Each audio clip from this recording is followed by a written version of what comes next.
Good evening, everybody. Welcome back to, where am I? Mythgard Academy. That's where I am. Tonight is session number 26 on The Name of the Rose.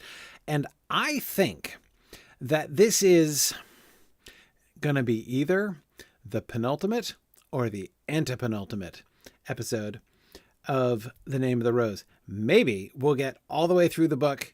So we're going to finish this story, which we're almost done with, and then we're going to go back and talk about the prologue a little bit.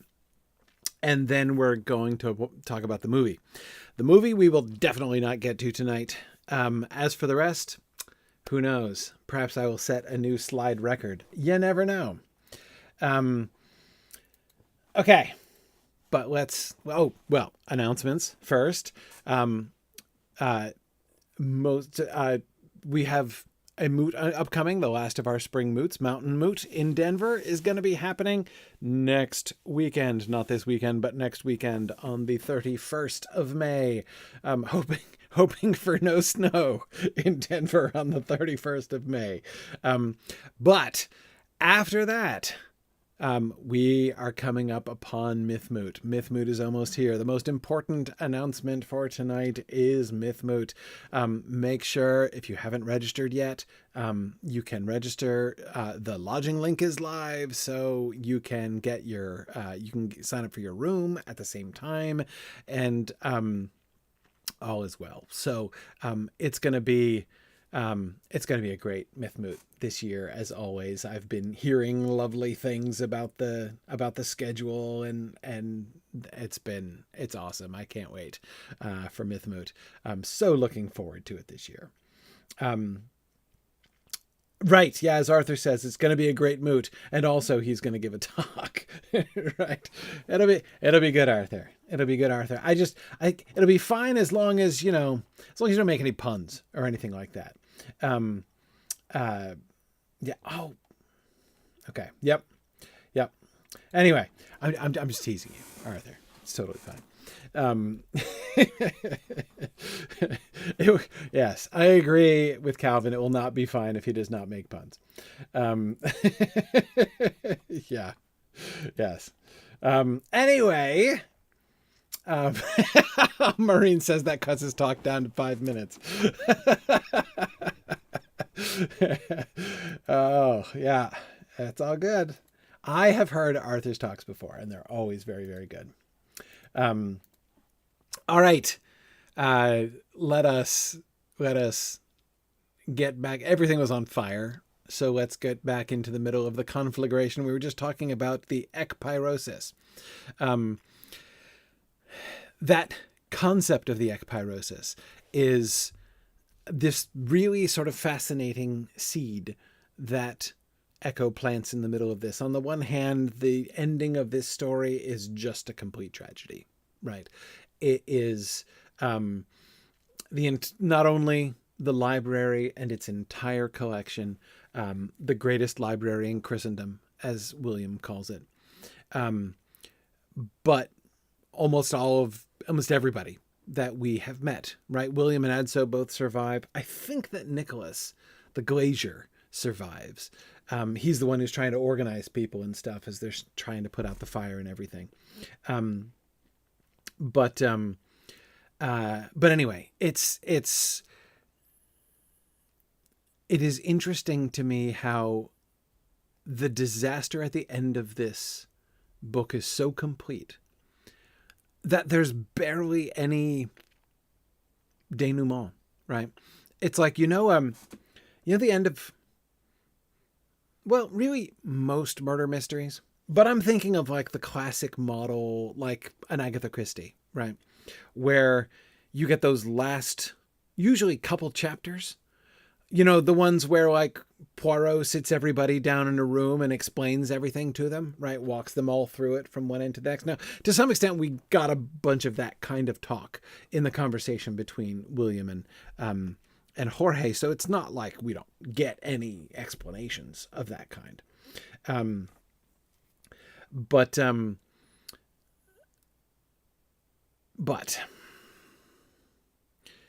we, again, the way in which this book this, like the abbey burns down, is completely destroyed, and then everybody just like wanders away, including William and Adso. They survive, but then they just kind of wander off and don't talk about it anymore. The end. Right? It's a very strange. It's a very strange ending.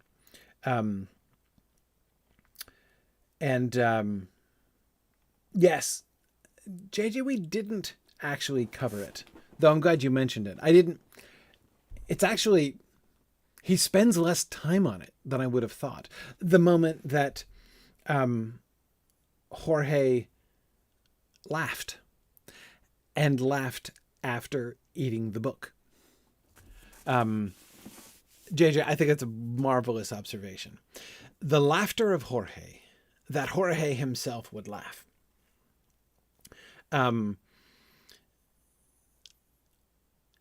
seems like the clearest illustration of his madness at the end. The clearest. Remember, William calls him the devil. And his mockery of William, of like this situation, their failure to prevent him from eating Aristotle, right? It is, there's this sense, right, in which, from Jorge's perspective, by successfully destroying the book, by eating it, he is stopping laughter, right? He has been arguing against laughter for a really long time, and that it has no place, that it is, yes, laughter is a unique faculty of humans, but that is a uniquely sinful element of humans, he argues.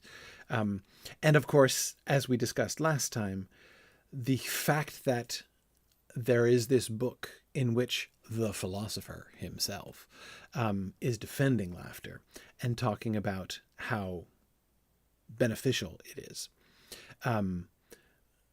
he felt was going to overthrow a very great deal. It's much more was at stake there for him than merely like, is laughing okay or not. His laughter seems like a laughter of triumph.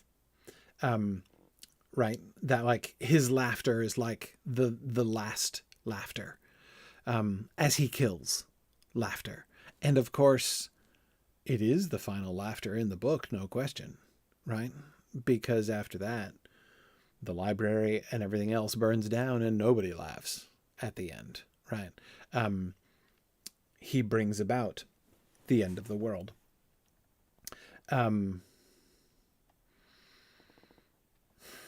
Yeah. So, and of course, remember the reversal, right? Remember the reversal of the eating of the book from the very passage that he quotes, Jorge, I mean, from Revelation 10, the passage we were looking at last time. The eating of the book by the prophet John in Revelation, in the Apocalypse, is the mechanism of his transmission of the prophetic message, right? He receives the prophetic message. He receives the message from the heavens in the form of the book handed to him by the angel. He eats the book. He makes it a part of himself so that he can deliver it, so that he can transmit this message. His writing of the book is the natural processing of the book, which was sweet in his mouth, but bitter in his belly. Jorge's deliberate reversal of that to eat the book so that it can't be transmitted in order to prevent its transmission does seem a devilish reversal of the very text that he is quoting. And therefore, his unexpected, horrible, remember Adso's description of it, it's terrible to hear his laughter.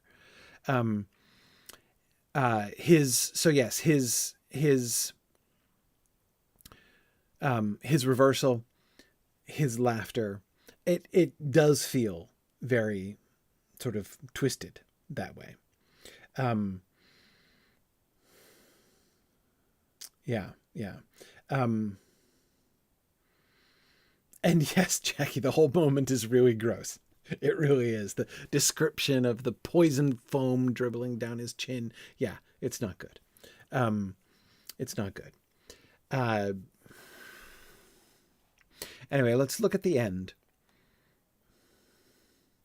I will say that the hint of promise that seems to me to be represented in the repeated word ekpyrosis, which, remember, is the idea that from the fire, the fiery destruction of the world, a new world will rise. That idea that the destruction, the end of the world ending in fire, is not just tragedy, but also a beginning. That's a hopeful notion to hold on to in this moment, but I don't see any evidence in the text. I don't see that we're given anything further to back that up, anything further to help us to entertain that thought, essentially. Look at the description of the fire. As misfortune would have it, this was one of the most untidy rooms of the labyrinth. Rolled up manuscripts hung from the shelves, other books falling apart, let pages slip from their covers as from gaping mouths, tongues of vellum dried up by the years, and the table must have held a great number of writings that Malachi, by then unassisted for some days, had neglected to put back in their places. So the room, after the spill Jorge caused, was invaded by parchments, waiting only to be transformed into another element. In no time the place was a brazier, a burning bush. The bookcases themselves also joined in this sacrifice and were beginning to crackle. I realized the whole labyrinth was nothing but an immense sacrificial pyre, all prepared for the first spark. Fencing Frog, I agree. It feels the opposite. The renewal doesn't happen. Yeah, I agree. The implications of that word, ekpyrosis, which again he uses in the little chapter heading, right? And then he uses again a couple times during the chapter. It hints at it, but I don't see that hint taken up by anything else. Now, yeah, let's unpack this religious imagery because it's important stuff here. Notice first before we get to the explicit biblical imagery, let's notice how he characterizes the books of the library themselves. Parchments waiting only to be transformed into another element. That's really interesting. The parchments themselves, of course, are going to be destroyed. Or at least they're going to be transformed. They're going to be transfigured, right? Describing the burning of paper as a transformation from one element into another element is an interesting one. It's like, is this a consummation devoutly to be wished by these books? He makes it almost sound that way, as if they were waiting for this. Remember, in some ways, what we're seeing here is the ending of, this is the conclusion of the conversation that Abbo and William had at the very beginning, when they were talking about remember the mission statement of the library, right? To protect and to preserve. But in that initial conversation, William was very dissatisfied because they weren't just protecting the books. They were locking away the knowledge. And he did not approve. He did not approve of the fact that he was not allowed to browse in one of the greatest libraries in Christendom, right? And yes, the tongues of vellum dried up by the years, tongues that are so dried up they can no longer speak. Yes, exactly. They weren't protecting people from protecting the books from people. They were protecting people from the books, Eric. Yeah, exactly. Exactly. Love that, Bricktails. That's really good. The tongues of vellum. Yeah.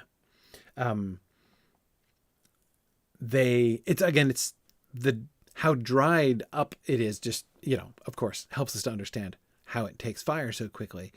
But that sense of that image, it's like they can't speak. They've been locked away so long. They've been starved, right? Like they're dying of thirst, these parchments. They can't speak, and that's what leads them to take fire, as if they were eager for it, as if it was almost a relief.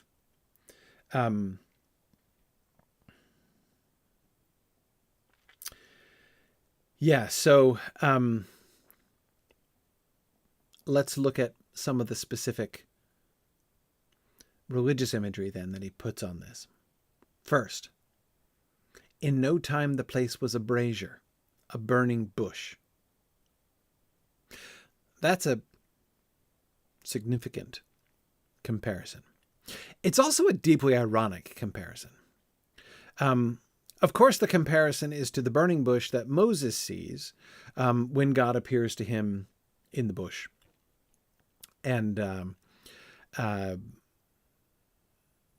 speaks to him. And it's in that conversation that he famously reveals his name to Moses. And of course, that's when he's telling Moses he's got to go back and lead the people out of Egypt. But yeah, exactly. Bricktails and Fencing Frog are precisely on the really critical and ironic point. Moses sees a bush on fire, and like that's kind of interesting. You're wandering out in the wilderness on this lonely mountain, Sinai, and you are, although it's not called that yet, it's called Horeb at that point. Sinai is like named after the bush. Anyway, whatever. Point is, he's out there in the middle of the wilderness, and there's this bush on fire. Like, that's interesting enough. But what gets his attention is that the bush is burning with fire, but the bush is not consumed. That's what makes him do a real double take and come forward to investigate the bush more. And that's when God speaks to him out of the bush. So yes, the fact that one of the critical elements of the nature of the burning bush is that it burns but does not consume. But that's, of course, very much not the case with the library, right? In fact, even the comparison, the place was a brazier. A brazier is, like a large, usually metal container that you burn fire into, either to make coals to cook on or to heat a room, or, it's hot. It's about heating. It's about cooking. Most of the time. And so the whole place is becoming, so to say it was a brazier is like saying it was an oven, right? And then a burning bush. The bookcases themselves also joined in this sacrifice. Now he says sacrifice as if burning bush was a sacrifice. The burning bush was not a sacrifice. The burning bush was just God appearing in the fire. Fire is often associated with the appearance of God. You can see this in Ezekiel. You can see this in Isaiah. It's this a motif in the prophets that when you are seeing, when God is letting you see an image of himself, fire is often part of it. But he says, the whole labyrinth was nothing but an immense sacrificial pyre, all prepared for the first spark. And it's a really good question about what is being sacrificed. What is being sacrificed? It's not the stuff that's burning. Right? When you light a sacrificial fire on an altar, you're not sacrificing wood, usually.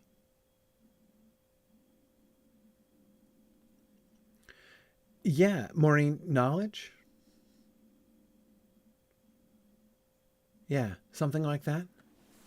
The knowledge that was being shut up within the library. What William was objecting to. Yeah, something is burned on the fire. Like the fire takes the sacrifice. And the sacrifice is always costly. Sacrifices were a very prominent thing in biblical tradition. In the Hebrew Bible, there's lots and lots of sacrifices. Some of them are good and some of them are bad, right? You can do a whole burnt offering to God where something is burned, a sacrifice is burned, like a lamb is burned. And the fire transforms it into another element and the smoke rises up to God. But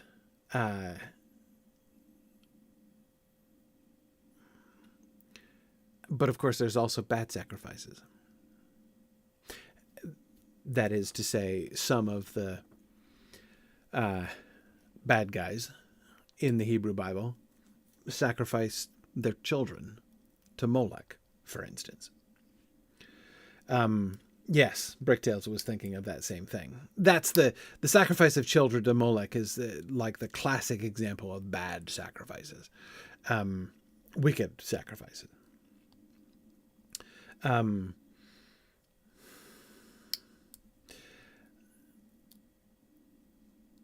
Yes, yeah. So the strange fire, first fish, that's complicated. The strange fire is about like Moses' sons not doing it right. Like God explains, this is what you have to do the sacrifices, and they don't pay attention and they do it wrong. So that's a lack of obedience issue. Oh, it's Aaron's sons. I'm sorry. Yes, you're right. Thank you. Not Moses' son. I misspoke there. Yes, Aaron's sons is what I meant. Aaron, his nephews, not Moses' nephews, not his sons. Yeah, thank you. Thank you. Sorry about that. Anyway.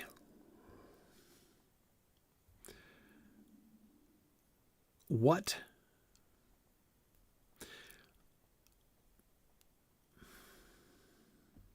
Jorge loved the library. Jorge was a librarian. Jorge dedicated his life to the library. And in the end, he sacrificed it. In the end, he would rather see it burn than to have it be used as what he felt was an instrument of evil. Is that a sacrifice? Yeah, kind of. Is that a good sacrifice? I don't know.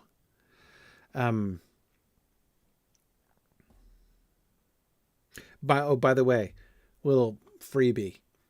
I've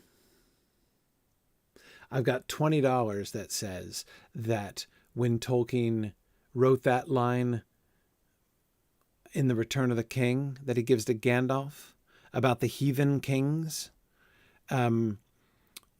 sacrificing, burning their children on the pyre, like Denethor was going to do, he's thinking about Moloch and the child sacrifices to Moloch in the Old Testament. I think that's why he uses the word heathen there.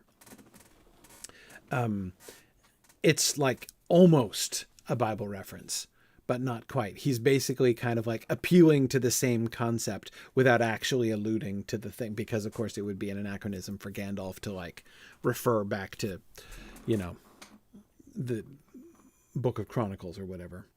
But yeah, yeah. I think it's exactly the kind of thing. It's such a strange word for him to use, heathen. He's already treading the line by using the word heathen. It can still make some sense in a Tolkien, in a Middle Earth standpoint, point of view, but it's unusual. In any case, I feel very confident that's what Tolkien was thinking of.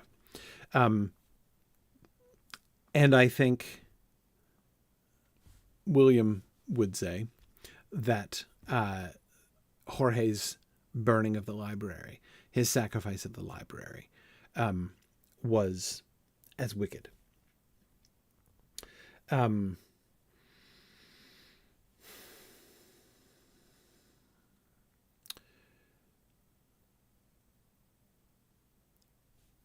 The burning bush thing, that's the strangest element of this whole thing. That the books, and notice, what is it that makes the book so particularly flammable, as he emphasizes here? The neglect of Malachi. I mean, kind of understandable. He hasn't had any help, ever since Berengar died. But the fire spreads because of the neglect. Because all of this highly flammable stuff happens to be just lying around, as misfortune would have it. This room was extremely untidy. That the dried up tongues, the books that are vomiting, right, their pages onto the floor.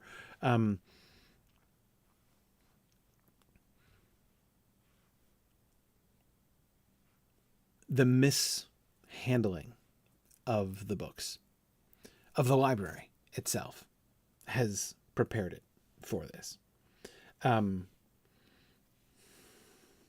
Bricktails, I agree. The comparison to the burning bush would seem to imply, I mean, Adso is certainly not ignorant of the burning bush and what that was, right? That he would compare it to the burning bush. He says a burning bush as if like that happens all the time. There's only one burning bush.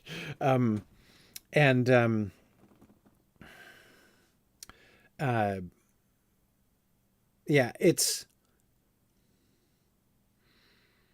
I don't really see the connection clearly. How it's, again, unless we're thinking of the ekpyrosis, and unless we're thinking about the transfiguration, about the parchments being transformed into another element, as if God is taking his knowledge back, Eric, as you were implying, as a consequence. They were not good stewards of this knowledge, so it's being taken from them. And where is it going? Is it lost? Well, it's lost to the people. But if the burning bush is any indication, and the transformation is any indication, and even the sacrifice, if it's in some sense a good sacrifice, the smoke of the burning of the sacrifice rises up to God. And that's where the knowledge is going. As Fencing Frog says, it was lost to the people long before this. Yes. So I do think Adso is in some sense imagining. And remember, these metaphors are coming from old Adso, reflecting back on this moment decades later. after he's had some time to live with this, and perhaps has a different sense about it than he did before. Yeah, Jocelyn, exactly. Old Adso's gloss. Yeah, in hindsight, you just said exactly what I was just saying. Exactly that. Exactly that. As often people do that to traumatic events they live through. Yes, absolutely right. Absolutely right.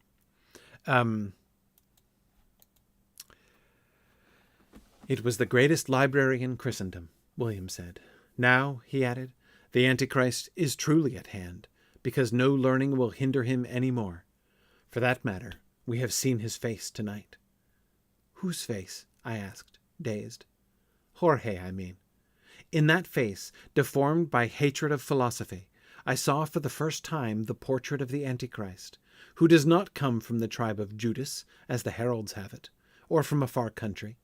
The Antichrist can be born from piety itself, from excessive love of God or of the truth, as the heretic is born from the saint and the possessed from the seer.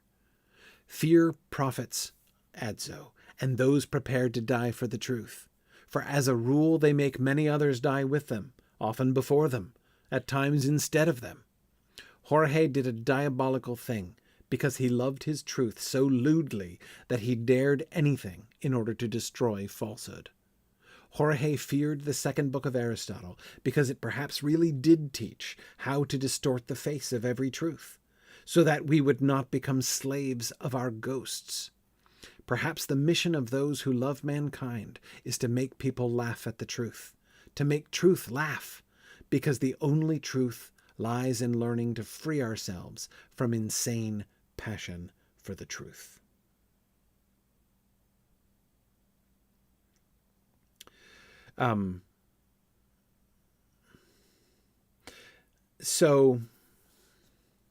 JJ, that is fascinating. That's a great connection. JJ says, when William is calling for water, I couldn't help but remember his earlier words to Adso. The girl is lost. She is burnt flesh. Yeah, JJ, could you imagine if Adso had thrown that back to him at that moment? Master, the library is lost. It is burnt paper. Oof. The burn. The burn. How does that shoe feel on the other foot there, William? Yeah. Now, Eric, you were right to remind us of this. Yes. Oh, Eric, you're right. It's not even paper, it's vellum, which is flesh. Yes, you're right. Skin. Yes, you're right. The library is burnt flesh. So good. So good. So good. Now, anyway, Eric had just been reminding us before. Aquinas said that the love of God was the one thing you couldn't do to excess. You could do it poorly, you could do it erroneously, right, or with imperfect attention, but you can't sin by excessive love of God. And in that, he's following, one of Augustine's teachings in correction of the Aristotelian line of thought. Again, one of Aristotle's main moral teaching was about the golden mean, right? About that, one of his moral principles is that, sin or vice lies in excess, right? Whereas virtue is about the mean. And Augustine, reckoned as that was often true, but also said that there are some sins that are simply inordinate. Again, as I talked about this before, that Augustine said you can't have a virtuously moderate amount of lust. It's that doesn't work. There are some sins that just simply, it's just wrong. Even a little bit of it is wrong. It's not about finding the mean. Anyway, but the point is, it's about, that's about the love of God, right? Now, it is true that, as Jackie points out, William's words are that Jorge, loved his truth. He had decided what truth must be. What truth certainly was. Obviously, not everybody agreed with him, right? But he believed that it was true. And notice again his words right as he continues right after that, Jackie, because he loved his truth so lewdly. He compares his love for truth, Jorge's love for truth, with lust. Not just with sexual desire, with inappropriate, sinful sexual desire, with lewdness. And remember, this is following up on what William himself had already been doing, right? Talking about the love of knowledge, there was lust of many different kinds, remember, and the physical was like the least important, right? Yes, he studied too greedily and too deep. Yes, he did. And yes, Bricktails, Benno had that, and it killed him, right? Benno runs up into the library and dies there, right, trying to save the books. And lust for knowledge and love of knowledge are different. And neither one, of course, is the same as love of God. Presumably even love of knowledge might perhaps be something that could have a sinful excess to it. But remember what the stuff we've been thinking about all through this book. Think about Adso's own quest, right? His own dilemmas, which seemed for stretches of this book so beside the point, right? Such a digression. And now we pause this murder mystery to continue Adso's adventures in trying to figure out what to believe in, right?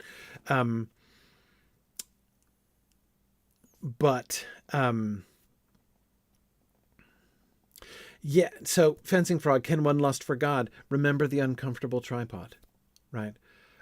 Remember Ubertino and his female saint friend and her other friends and Ubertino's love and respect for Saint Clare, but his accusation even unto torture of her friends and supporters whom he, Ubertino, accused of lust, right? It's fine. It can be a fine. It's easy to misstep there, right? And the main thing that Adso found is that it's hard to know. Remember that Adso spent a big portion of this book hoping that he could find an answer. Somebody just tell me what truth is. Somebody just tell me what I'm supposed to believe, what's right and what's wrong, and who's right and who's wrong, and how I can know. And what he finds, and that business with the uncomfortable tripod and his, not just his sexual experience, but his later reflections on his sexual experience and his memories of his sexual encounter in the kitchen, watching the heretic be burned to death, and seeing Ubertino's passionate desire for God, right? Encounter with God.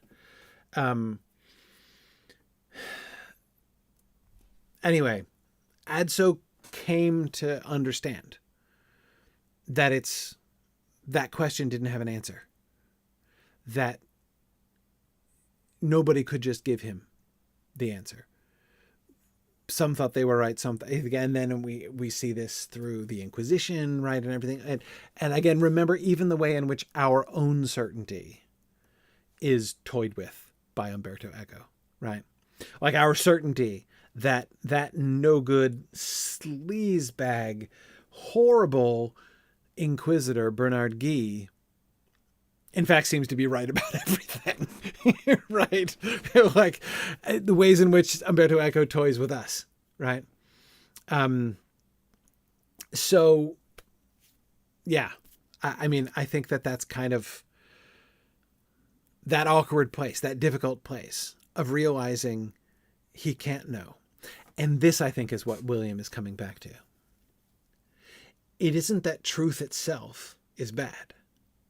It's that the kind of certitude of truth, the confidence in his own interpretation of truth, the confidence that he was 100% right and everybody else was 100% wrong, that Jorge had, that was the problem. Again, it's not that William is necessarily like blaming truth. But then he brings it back around to Aristotle again. Perhaps the mission of those who love mankind is to make people laugh at the truth, to make truth laugh. Because the only truth lies in learning to free ourselves from insane passion for the truth.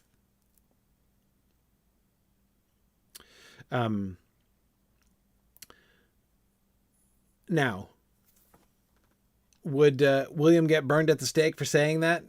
Yeah, in front of the right audience, for sure. But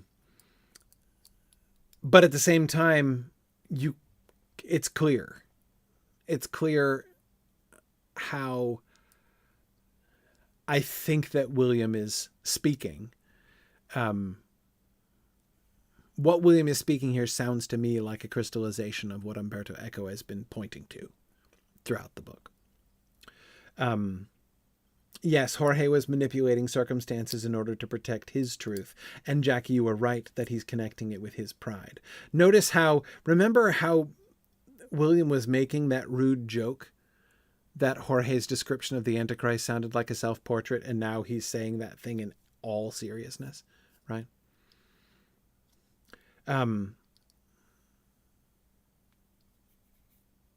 William ultimately, I think, is not like abandoning the idea of God and truth. He calls Jorge's spiritual pride diabolical. He is the devil. That's what he meant when he was talking about that. It's a devilish pride that is very like the devil's pride. Even though from his perspective, that is Jorge's perspective, it is God's truth that he is focused on. And so, yes, Fencing Frog, in the end, his condemnation and description of the Antichrist truly was like the thing that William said in jest, he now means in true earnest. I have never doubted the truth of signs, Adso. They are the only things man has with which to orient himself in the world.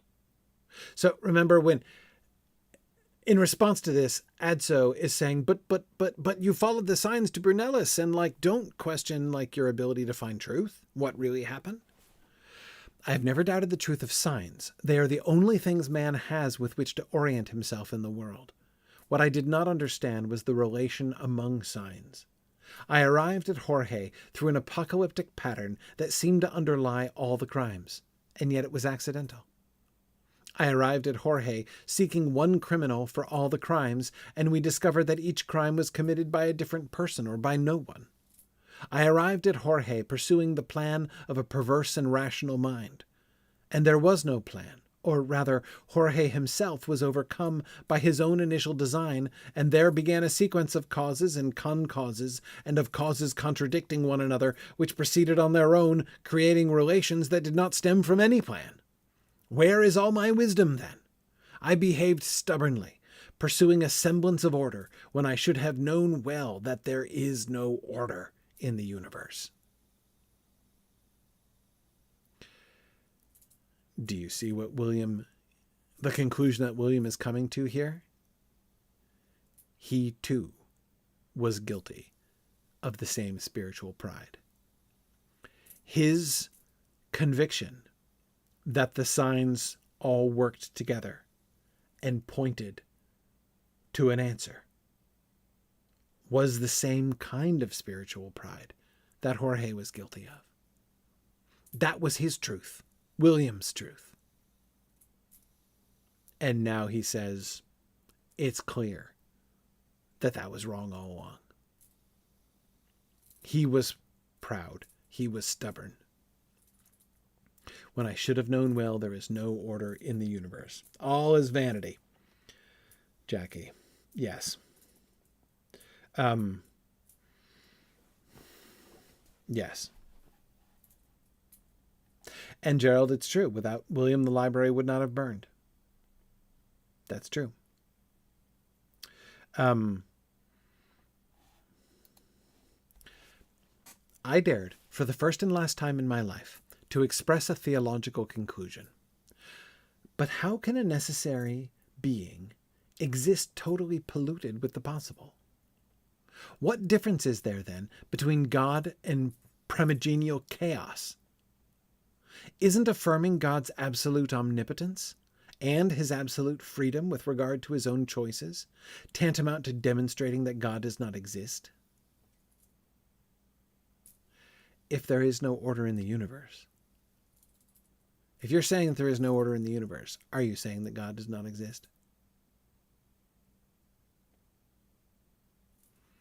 How can a necessary being exist totally polluted with the possible? Polluted with the possible. I love that.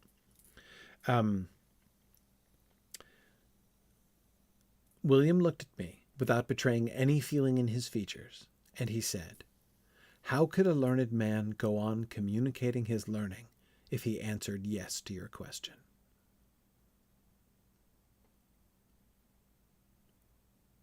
I did not understand the meaning of his words. "Do you mean," I asked, "that there would be no possible and communicable learning if any more of the very... that there would not be... I'll come in again. Do you mean," I asked, "that there would be no possible and communicable learning anymore if the very criterion of truth were lacking? Or do you mean you could no longer communicate what you know because others would not allow you to?"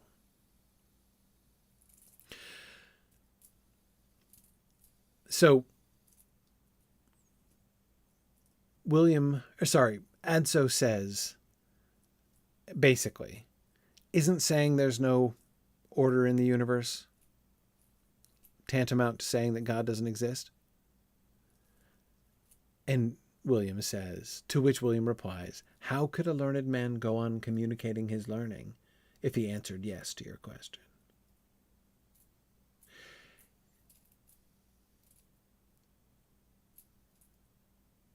That's not an answer, right? So Adso asks for clarification.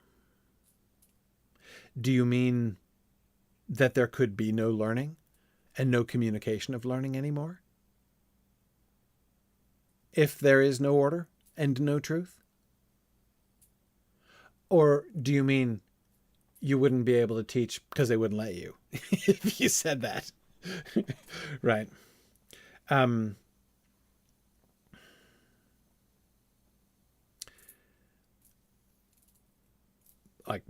Both, theoretically. William doesn't answer the question because in this moment, William does seem to be on the edge of heresy or even atheism. William is crushed. Crushed by his own failure. Crushed by the destruction of the library. The loss of which William feels very, very keenly. It's one thing, you guys have referred several times to the burning of the Great Library of Alexandria, and you always say it's too soon when I bring it up. But how would you feel if you had to watch the Great Library of Alexandria burn? How would you feel if you were in the room in the library where the fire started and couldn't put it out and had to run out of the library and then watch it burn. That's William right now. And in that moment of cry, and you caused it, Maureen. Yeah, exactly.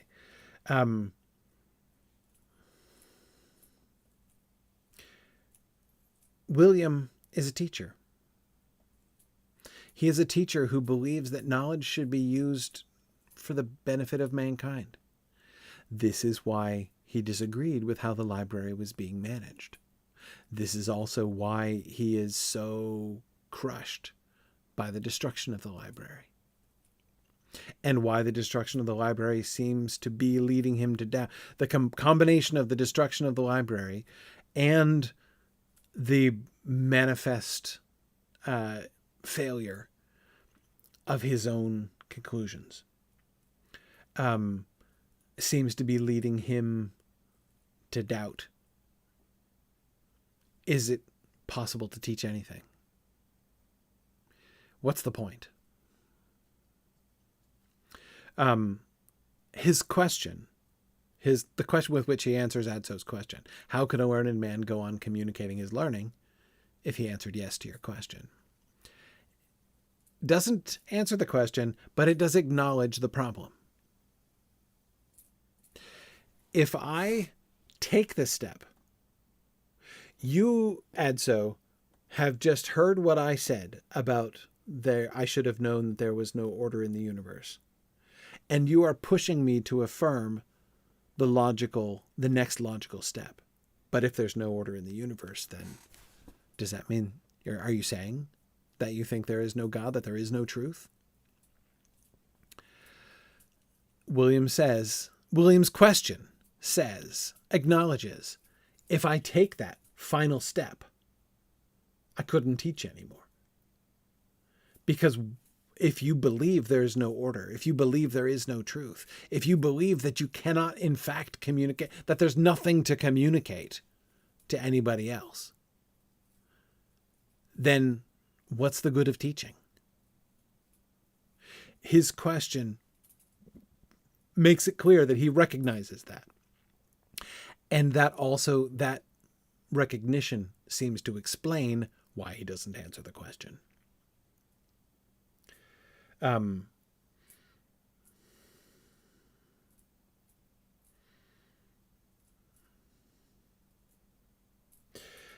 So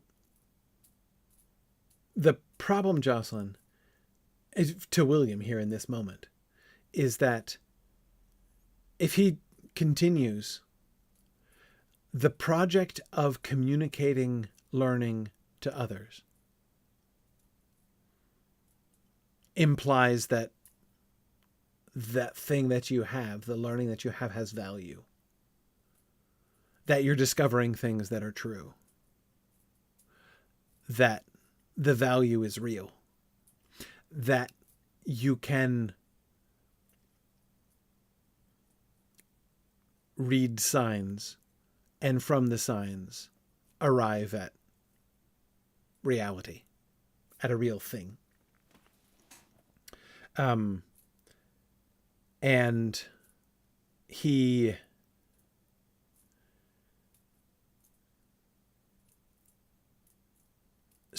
doesn't face this one way or the other. Yeah, Jackie says it's beginning to sound like the issues a lot of teachers are struggling with these days. Yeah, absolutely.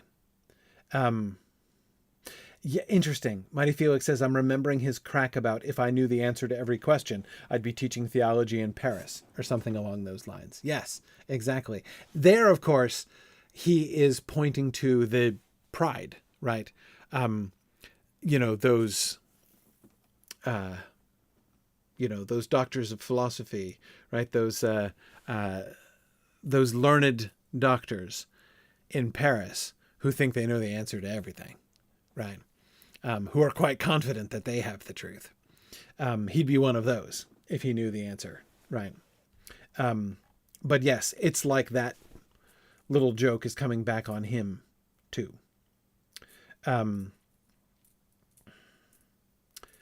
But anyway, he doesn't just simply fade away into nihilism completely.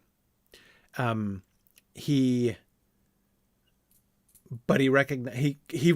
question here acknowledges what's at stake.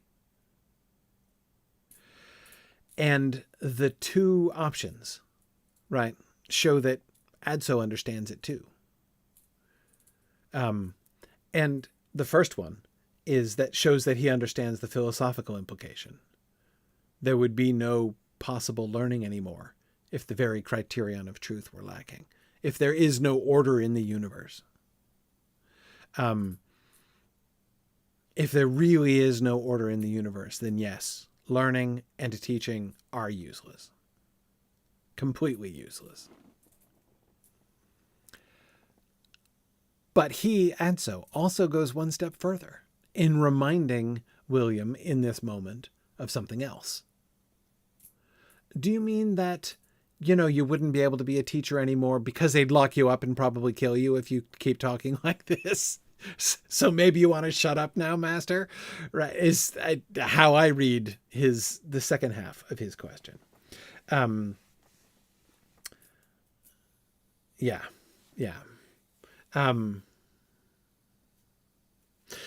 Mighty Felix, this is exactly the paradox, right? If you teach, if you communicate learning, that has to be predicated on some degree of confidence in the knowledge that you have obtained, right? Because as you point out, denial of truth disables one to teach. And yet he is feeling very low on certitude right now, both thinking back on his own certitude and looking at Jorge's example.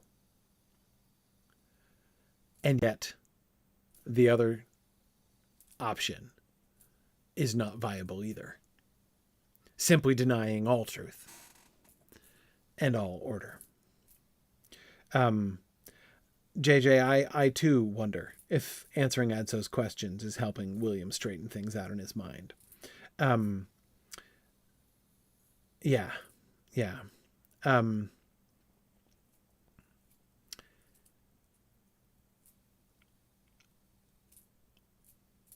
Now, William doesn't answer the question. These questions, all of these questions. Adso's first question, the question with which William answers that question, and then the question with which Adso responds to that question, none of them are answered. And the book ends without answering it. Leaving these questions there, leaving William in the state of uncertainty that he's in. Notice that both of them, both William and Adso, their trajectory, Adso gradually, kind of painfully over the course of the book, William in a sudden crash at the end of the story. Both end up in this place of uncertitude, having their own different sort of presuppositions or confidence.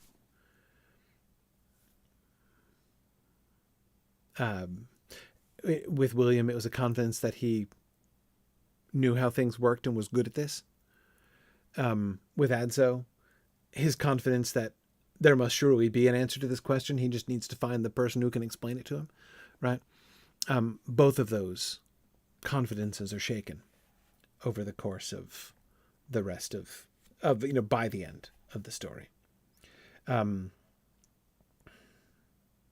Yes, Maureen, though he also thinks he looked into the face of the Antichrist, he's fallen into Jorge's way of looking at the world. Yeah, in some ways.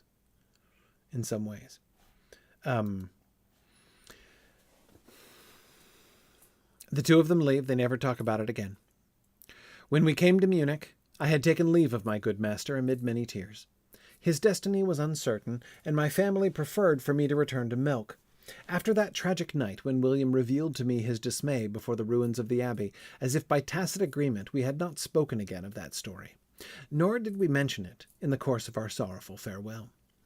My master gave me much good advice about my future studies, and presented me with the glasses Nicholas had made for him, since he had his own back again. I was still young, he said to me, but one day they would come in handy, and, truly, I am wearing them as I write these lines. Then he embraced me with a father's tenderness, and dismissed me. I never saw him again. In that paragraph that begins, I never saw him again, Adso goes on to explain that William will die in the Black Death a couple decades later.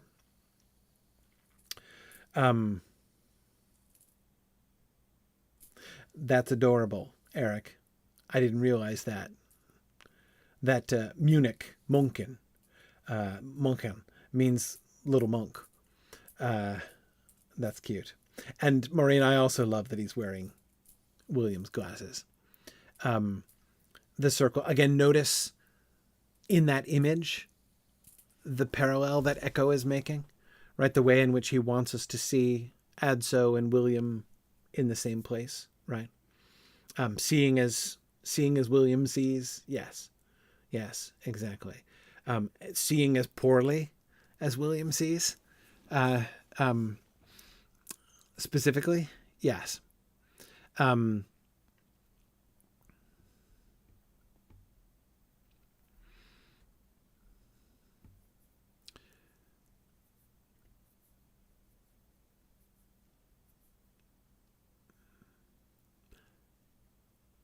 What is the conclusion of this book? Well, we get the last page. These are the final notes. Poking about, so remember he, years later, went on a journey his abbot sent him on a journey on behalf of the monastery, which took him to Italy. And yes, Calvin, I agree. The ending of this, from when the library catches fire on, you realize this is actually very different from a Sherlock Holmes story. Yes, absolutely. This story does not end with elementary, dear Watson, right?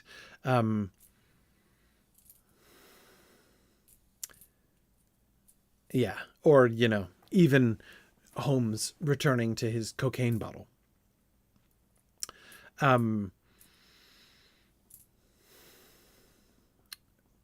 Adso goes out of his way, far out of his way, to revisit the abbey where the fire was.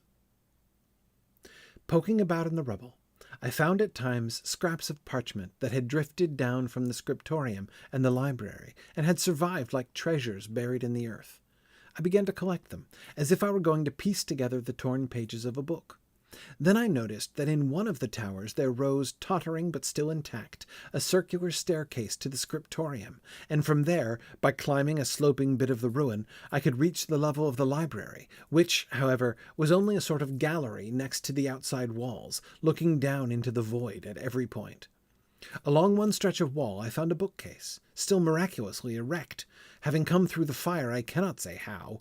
It was rotted by water and consumed by insects. In it there were still a few pages. Other remnants I found by rummaging in the ruins below.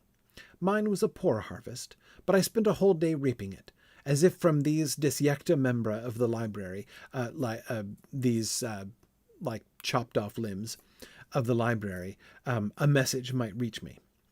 Some fragments of parchment had faded. Others permitted the glimpse of an image's shadow, or the ghost of one or more words. At times I found pages where whole sentences were legible, more often intact bindings, protected by what had once been metal studs. Ghosts of books, apparently intact on the outside, but consumed within. Yet sometimes a half page had been saved. An incipit was discernible, a title.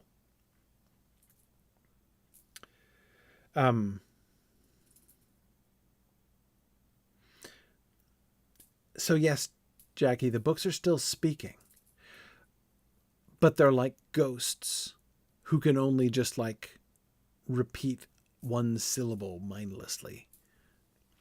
They speak, but they're not intelligent anymore. They have no intelligible message to deliver. But Adso collects them. A harvest. The Sibyl's Cave, Maureen. Yes.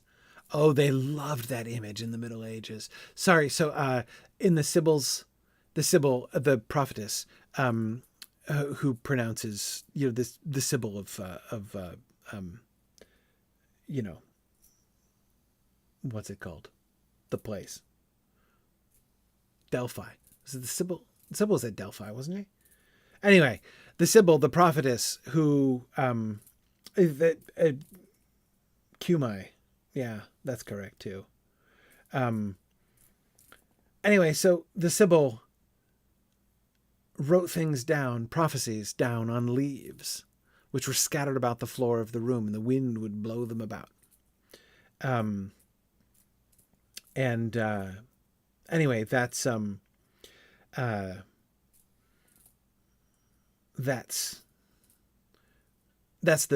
the image I think you were referring to, which is really good.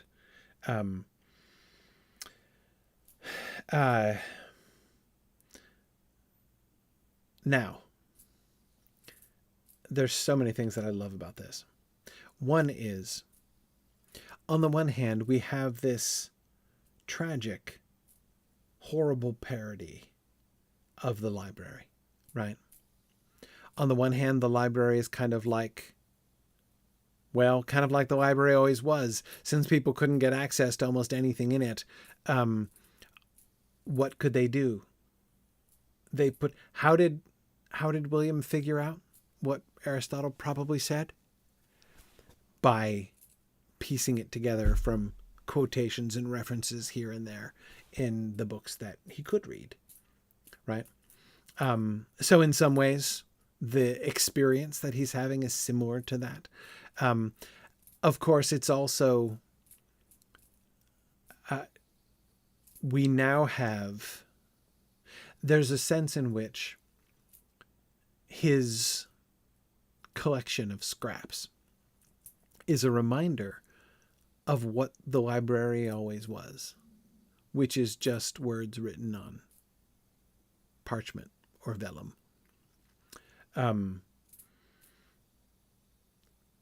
Those words, which are signs, which point to things or to other signs. But in the end, they're only signs. What is the knowledge that they pointed to? How does that work? Right? He's down now to scraps and pieces, and the frustration, right, of not being able to see or to know what it was reminds him of the signs that were. But here's the other thing I love about this scene. Notice how in two ways it is like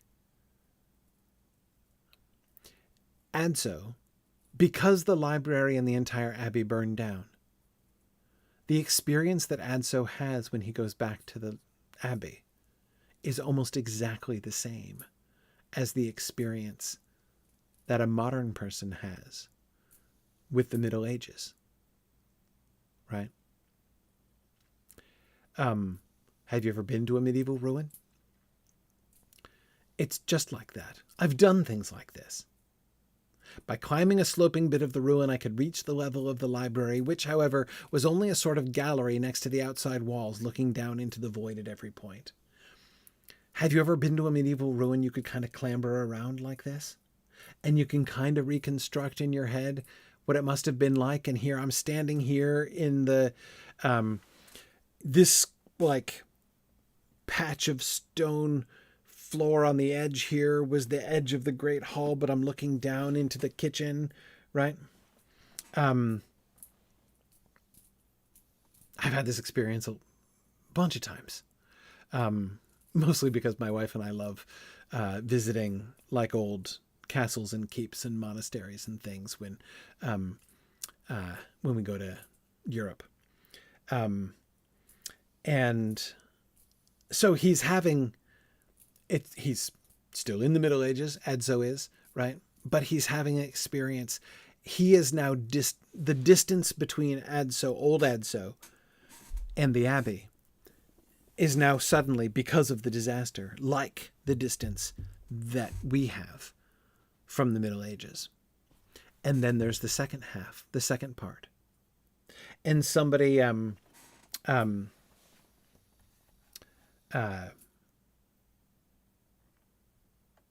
somebody was talking about this. Wasn't somebody talking about this? That it's like what we do? Yes, Fencing Frog. Much of what we know of the ancient world was harvested one line at a time like this. Yes. Yes. Absolutely. The finding of scraps of parchment. The digging up of a shard of pottery, right? That has 4 Greek words on it. And from that, with other shards of pottery, trying to piece together the events of a famous poem, right?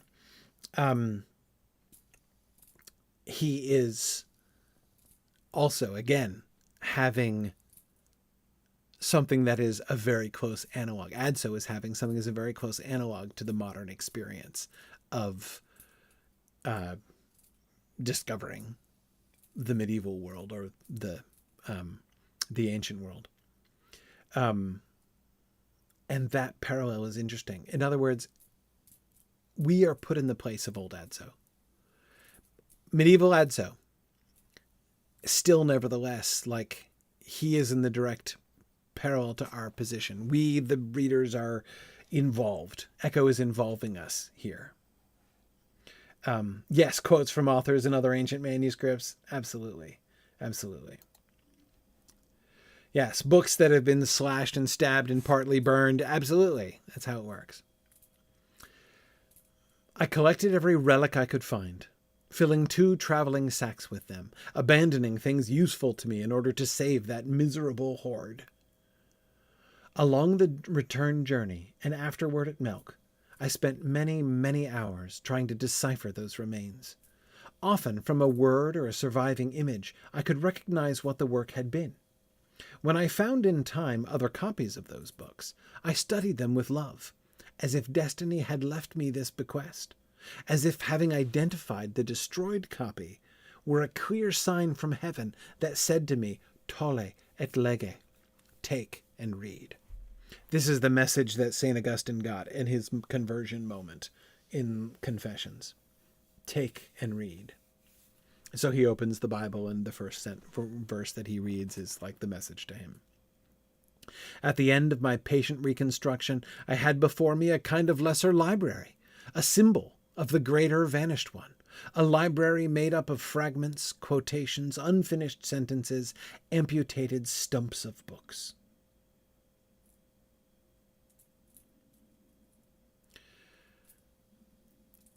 He can't recreate the library, but he recreates a shadow of the library.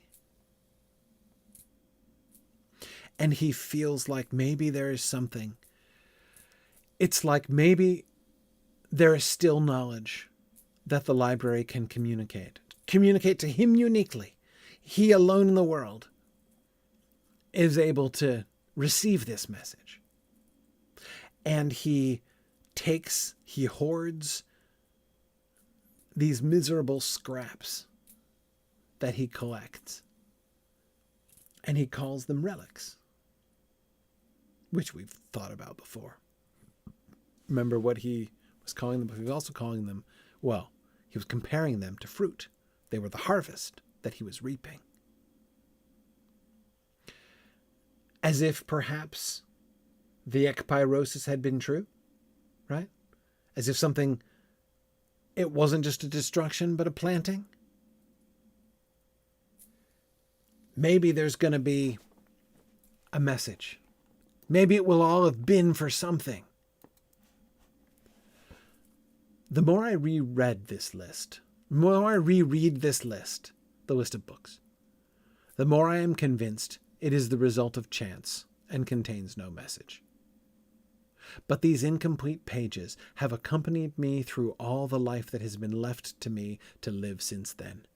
I have often consulted them like an oracle, and I have almost had the impression that what I have written on these pages is a cento, a figured hymn, an immense acrostic that says and repeats nothing but what those fragments have suggested to me, nor do I know whether thus far I have been speaking of them, or they have spoken through my mouth. But whichever of the two possibilities may be correct, the more I repeat to myself the story that has emerged from them, the less I manage to understand whether in it there is a design that goes beyond the natural sequence of the events and the times that connect them. And it is a hard thing for this old monk, on the threshold of death, not to know whether the letter he has written contains some hidden meaning, or more than one, or many, or none at all. But this inability of mine to see is perhaps the effect of the shadow that the great darkness, as it approaches, is casting on the aged world.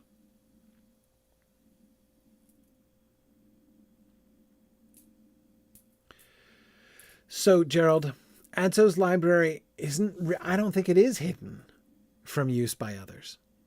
What he's saying here is that this book that he's written is it. That is, he has been, in part, that experience, the experience of finding the scraps, reconstructing the library, the bits of the library that he found reference to that he could decipher, the partial pieces of the library. And those, by the way, conjecture, probably wrong in some cases.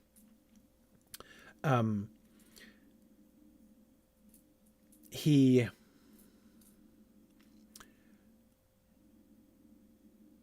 says here, the more I repeat to myself the story that has emerged from them, the less I manage to understand whether in it there is a design that goes beyond the natural sequence of the events. And it's a hard thing for this old monk not to know whether the letter he has written contains some hidden meaning, or more than one, or many, or none at all. What letter has he written? This book. This book is inspired by his meditations on the little shadow library that he has assembled. It is the fruit of his harvest. Yeah, Judy asks, is there more truth in partial pieces than in the whole? It's a great question.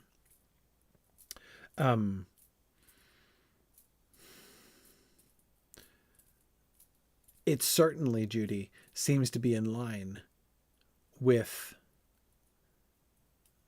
the state of uncertitude in which both he and William ended the story.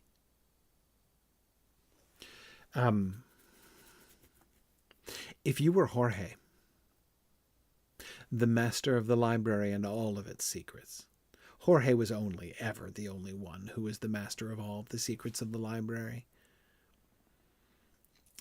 If you were the master of the library and its secrets, if you were Jorge, you might be confident that you knew truth, that you had the answer. Adso doesn't have that. He has partial bits of a shadow library. And the more he's meditated on it, the more he's convinced that there isn't a message there. That nothing is trying to communicate. That the signs, that it doesn't mean anything. But he's not sure.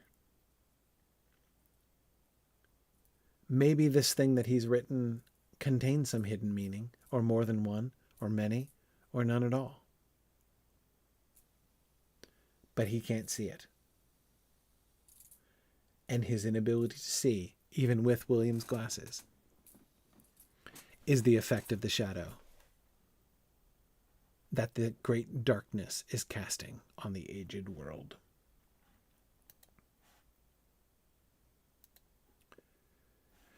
Yep. Nothing means anything. The ultimate modern ending to a medieval book. Yes. At the end of the day, Umberto Eco was a product of his time. This is a very postmodern ending to this medieval book. It is certainly true. It does seem that in the end, I have talked throughout about how delightful I find Umberto Eco's commitment to the medieval subcreation that he was making in this story. And his exploration of how they thought and the terms in which they thought and talked. In the end, I don't, like, the ending doesn't change my mind about that. What it suggests to me instead is that at the end, Umberto Eco himself was sort of like interested in trying to answer modern questions. And he, in the end, uses like the medieval frame, right? The medieval subcreation of this story as a way of approaching, like Adso is doing with the recreation of the library and going through that to try to see, like, what is the message? What is the answer? He's doing the same thing, right? If I look at this through a medieval lens, how does it look then, right?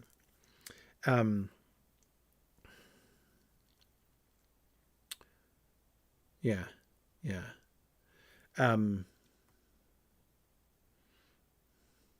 Where now the book and the parchment? Where is the pen that was copying? Says Eric. Yes. Yeah, something like that. All right. Next time, let's jump back to the prologue and look at the frame. I promised that we'd go back to the frame before we leave the book behind completely. I want to do that next time. I doubt that we're going to spend the whole time next session talking about the prologue, though. Maybe I'll be surprised, but I doubt it. In which case, make sure that you've seen the movie so that we can start talking about the movie. Now, I'm going to be challenged by the fact that I'm not going to be allowed to show clips or anything like that, or else Twitch and YouTube will take it down in a heartbeat. But I'll see, maybe I can pull some stills. We'll see. A lot of the time I'm probably just going to be remembering, right, and describing things. But anyway, we'll talk about the movie. So I'll begin talking about the movie next time. I doubt we'll spend all next time on the prologue, but I also kind of doubt we'll be able to talk about the prologue and the movie next time. But it's conceivable. So watch the movie for next time, and we'll be ready to talk about that as well as the prologue. Which movie? The Sean Connery movie. I think there's only one. Is there more than one movie? I didn't even know there was more than one movie. I keep saying the movie because I thought there was only one. The one with Sean Connery as Brother William, and the miniseries. No, I did not know about the miniseries. Yeah, that I'm surprised. No, I'm thinking the Sean Connery movie is the one I'm thinking of.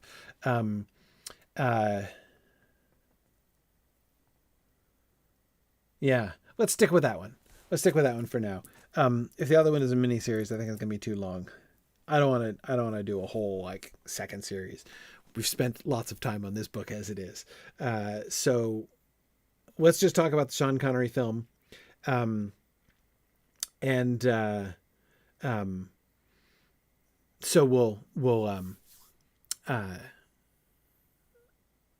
we'll start that next time. Maybe we'll finish it. Maybe not. All right. Thanks, everybody. See you next week. Bye now.